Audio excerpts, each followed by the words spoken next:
Evangelho, sexta-feira da 17ª semana do Tempo Comum. O Senhor esteja convosco, Ele está no meio de nós. Proclamação do Evangelho de Jesus Cristo segundo São Mateus. Glória a vós, Senhor. Naquele tempo, dirigindo-se para a sua terra, Jesus ensinava na sinagoga, de modo que ficavam admirados e diziam: de onde lhe vem essa sabedoria e esses milagres? Não é ele o filho do carpinteiro? Sua mãe não se chama Maria e seus irmãos não são Tiago, José, Simão e Judas? E suas irmãs não moram conosco? Então de onde lhe vem tudo isso? E ficaram escandalizados por causa dele. Jesus, porém, disse: um profeta só não é estimado em sua própria pátria e em sua família. E Jesus não fez ali muitos milagres, porque eles não tinham fé. Palavra da salvação. Glória a vós, Senhor. Sexta-feira da 17ª semana do Tempo Comum, em nome do Pai, do Filho e do Espírito Santo. Amém.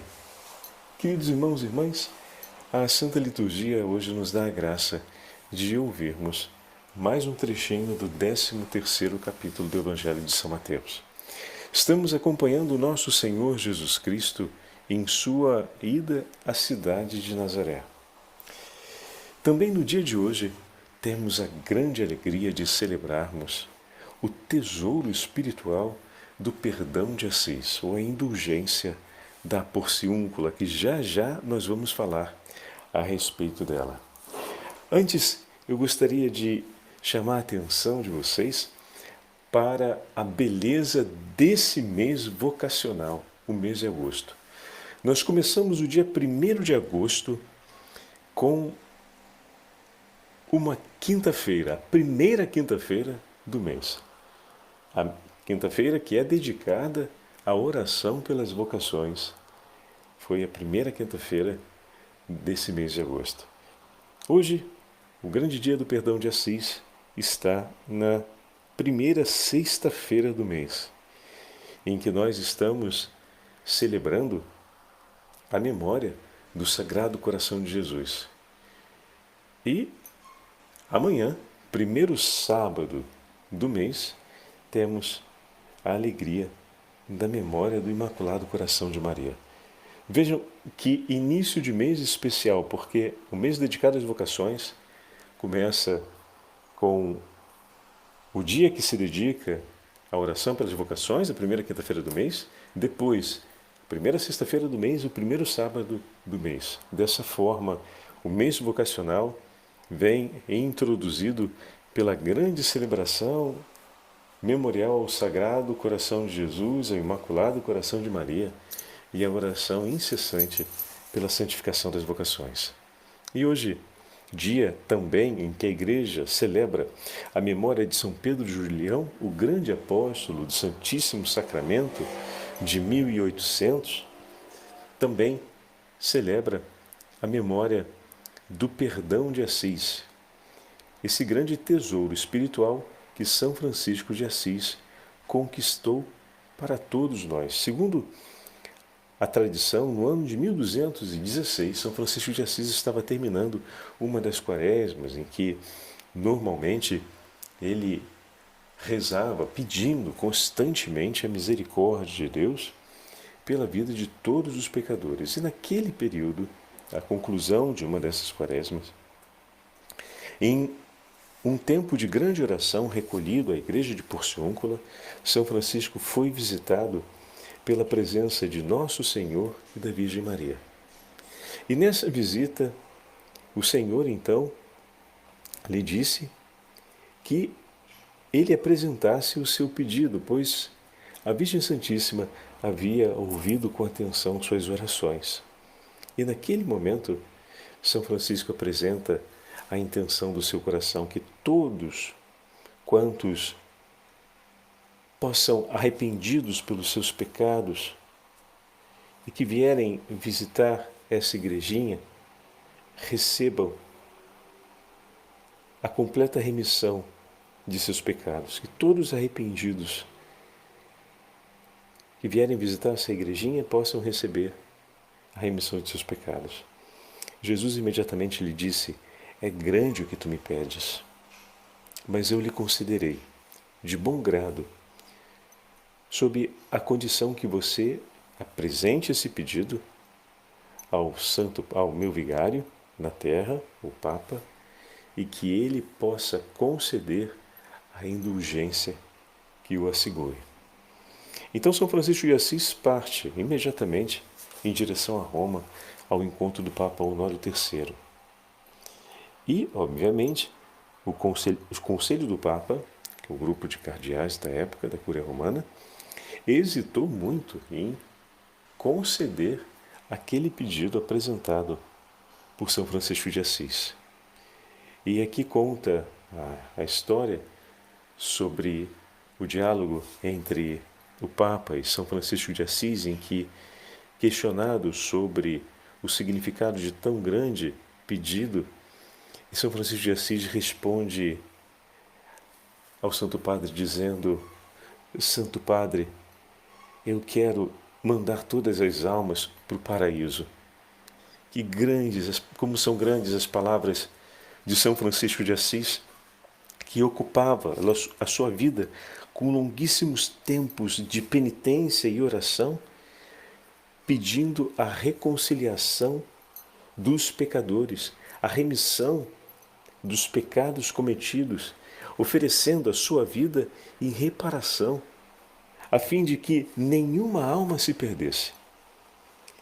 E, bom, concedendo, então, o Santo Padre a graça que lhe foi suplicada, Nosso Senhor confirma aquilo que havia dito a São Francisco, que imediatamente parte de volta para a região da Úmbria, onde se encontra Assis, levando consigo o texto contendo a declaração do Pontífice a respeito do perdão a ser concedido para aqueles que, contritos pelos seus pecados, fizessem a peregrinação à igrejinha da Porciúncula.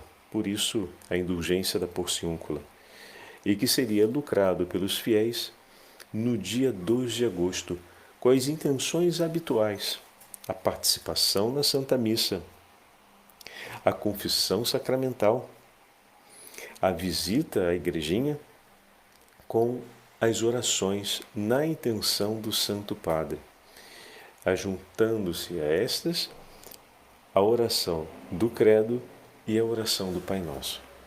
Então, ao passar dos séculos, sempre foi confirmado a indulgência da Porciúncula, alargando-se progressivamente para uma maior participação dos fiéis e para que pudesse alcançar o maior número de pessoas, os papas, ao longo do tempo, foram confirmando esse privilégio também às igrejas catedrais e, posteriormente, às igrejas franciscanas do mundo todo. E hoje as matrizes paroquiais também fazem parte desse grande tesouro.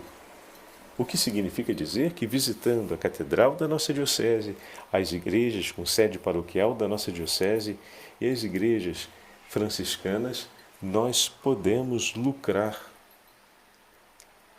o perdão de Assis. O que significa dizer que todos esses lugares eles foram elevados à mesma dignidade da visita à igrejinha da Porciúncula, em Santa Maria dos Anjos, na entrada de Assis, para que os fiéis que não podem peregrinar até lá possam receber esse grande tesouro espiritual. E dessa forma, São Francisco de Assis conquistou por todos nós um grandíssimo tesouro em favor da nossa salvação. O dom do perdão de Assis nós podemos recolher em benefício próprio para a necessidade de cada um dos fiéis que praticarem as exigências para lucrar essa santa indulgência, mas pode também ser oferecido na intenção das almas dos fiéis e defuntos, nas intenções das almas mais necessitadas do purgatório ou de algum fiel defunto especificamente. Então vejam, meus irmãos, que grande tesouro espiritual São Francisco recolheu em nosso favor com a sua vida de oração. Também nós somos chamados a praticar o mesmo ato de piedade que São Francisco de Assis. Qual, Padre Fábio? O de rezar constantemente pela salvação dos homens. O desejo ardente do coração de São Francisco, cada vez que entrava em oração, era ver todas as almas no céu, que ninguém se perdesse. Olhe o quanto a mensagem de Fátima se encontra com aquilo que o Senhor colocou no coração de São Francisco de Assis. Olha quanto a Divina Misericórdia ecoa nessa experiência de 1216 de São Francisco de Assis. Vejam como o Senhor constantemente ao longo da história junta ao coração dos seus filhos, daqueles que o amam, confirma inúmeros benefícios e dons espirituais em favor dos homens pela salvação das almas.